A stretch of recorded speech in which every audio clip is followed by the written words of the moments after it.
Welcome to the Money Watch Show. It's Thursday, November 2nd, and we are here trying to help you make better financial decisions. If you need a little hand-holding, if you need a kick in the tush, if you want a coach, if you want a mentor, whatever you need, we're here for you. Mark and I are both certified financial planners, and we love talking to each of you. If you've got a question, go to our website, jillonmoney.com, and click the Contact Us button. There you will see a form that pops up. So easy. And when that form is there, you complete it. Tell us what's going on. If you want to join us live, check the little box. And you don't have to go long on detail. If you want to come on the air, Mark will make the call. He'll decide whether he likes your name or not. I'm just kidding. He does decide a lot, though. Mark, how are you feeling today? I am well. Can you believe that you just said it is November 2nd? I can. I feel like there's fall in the air here in the Northeast, and I'm happy that it is finally here. And I am only looking forward to like that moment where I can wear just like a turtleneck and a blazer. It's like my favorite fall feel. That's awesome. I'm not crazy that, February when the wind is whipping from the Hudson River, but other than that, I'm all in. I'm happy. I agree. Best time of the year. So I figure we have our listeners' attention for what, like a whole, 4 or 5 more weeks? Yes, exactly. I would say right up until about November 20th. Then they're going to go on a little Thanksgiving hiatus, have like a little L tryptophan high. Then they'll come back for a couple of weeks, say, oh my God, what should I do before the end of the year? And then we'll give them that advice. If you want to know what to do before the end of the year, I've got a really great idea for you. Number one is you can actually get some free financial advice by joining us at our next webinar, the Jill on Money live webinar. It will be with Dan Forbes. He is a certified financial planner. He's the owner of his own financial planning firm in New England, and I trained him. So he's going to give it up all the dirt on me. The next webinar is on December 6th at 7 p.m. Eastern. And if you want to join us, you'll have to become part of Jill on Money Live. Remember, for $35, you get access to quarterly live webinars and also a lot of other cool bonus content. So it's all there behind the paywall.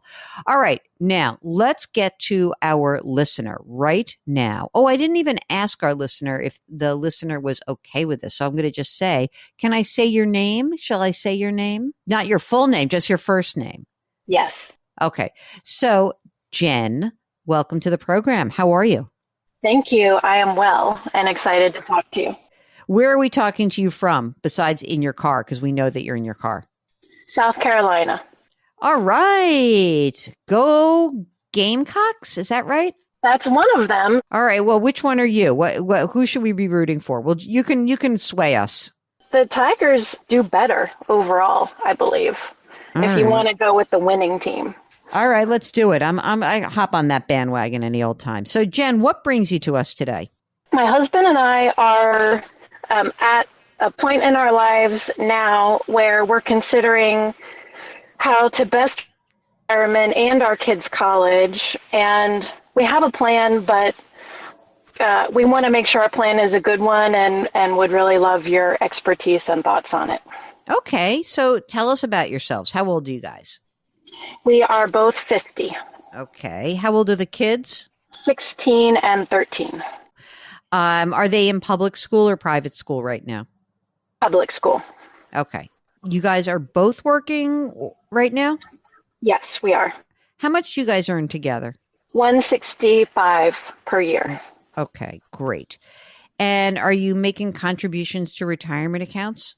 We are, yes. Maxing out or doing something less than max? What's up? Let's see. I've got some details on that.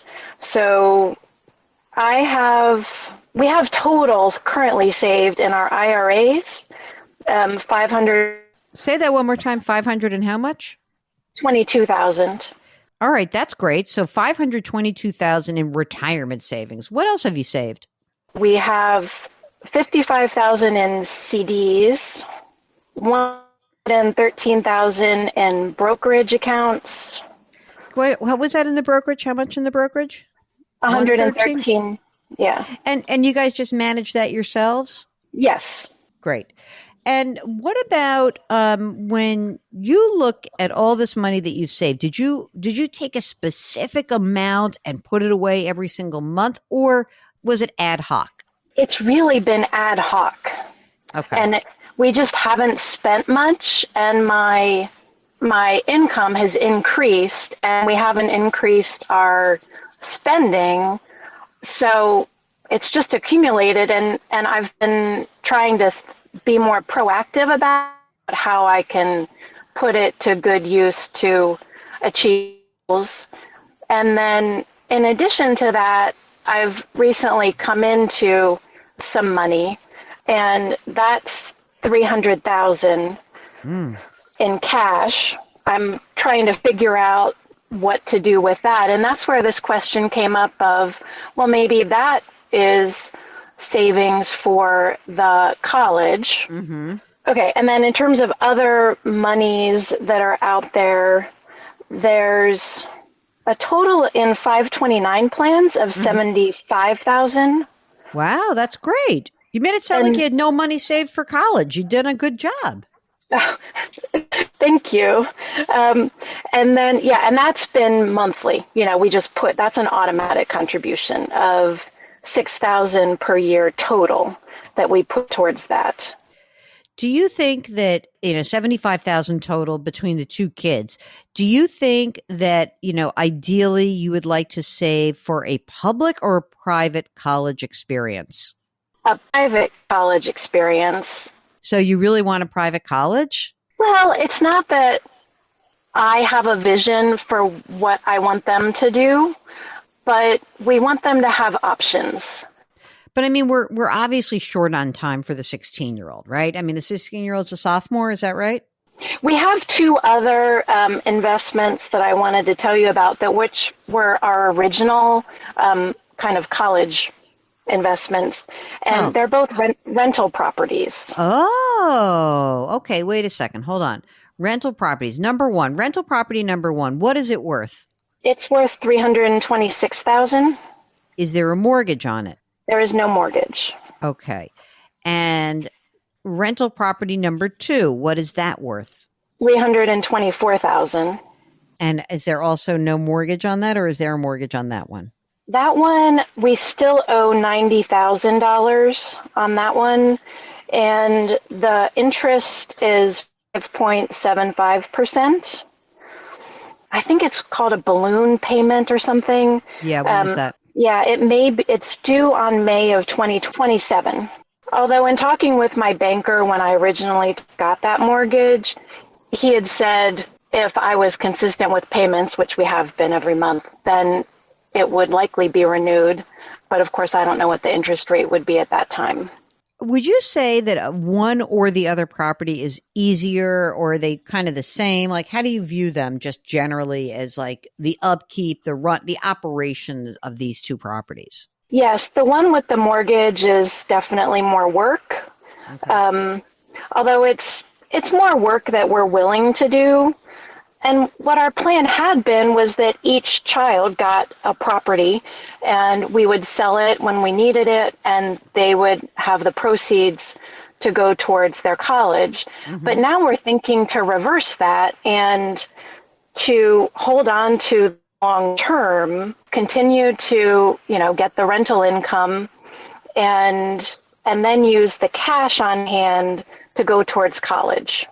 When you look at the first property, tell me what the income is from that property, because it doesn't have a mortgage. I mean, I know there are expenses and taxes, but what is the income that you receive from property number one? It nets $14,000 a year. Okay. And what about property number two? What's the net on that?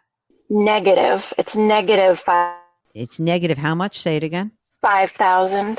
That one I don't like. First of all, I don't like anything in the financial planning world that's negative, just in case there was any question about that. What about your primary residence? What's that look like? How much is it worth? It's worth about $650,000. Is there a mortgage outstanding?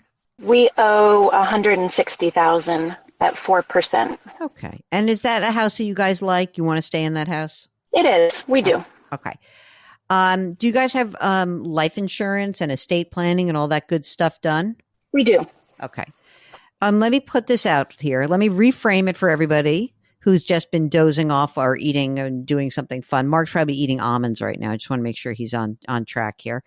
So we have about $500,000 in retirement accounts, and then 35, 80, 55, 100. So, there's like another couple, 300,000 that's in emergency reserve, CDs, brokerage. We've got this $300,000 inheritance. We have the primary, which is great, the primary home, the 2 rental properties. The first one with no mortgage has a net of 14 grand a year. The second property has a negative of about 5 grand a year with a balloon payment.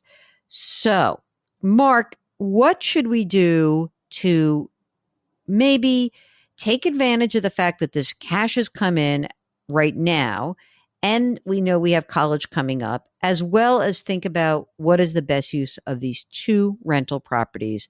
I'm going to let you go first. She cut out. I didn't hear it. What's in the 529s today? So in the 529s is about $75,000 between the 2 kids. Between the 2. So obviously, if she has aspirations of doing a private college, those balances are going to need to increase. So, I mean, they have a good amount of money saved. I know. I was like, wow, this is pretty awesome. So I was thinking this. Let's say that they sell the second property, which is, maybe after you pay for you pay off the mortgage, you pay the realtor and all that. Let's say that we have, let me just see what we get out of this. Let's say we have 200. Okay. So we sell that, and now we have 200 proceeds. There's probably going to be some tax hit also. I'm not sure what it's going to be, but there's going to be a recapture of something. But now we have $500,000. Okay. Because we have the inheritance of 300 and the 200 from property number 2.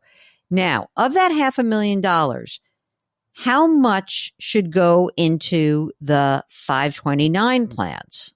I can't believe I'm going to say this, but if she wants to accomplish what she says, I'm thinking 300,000.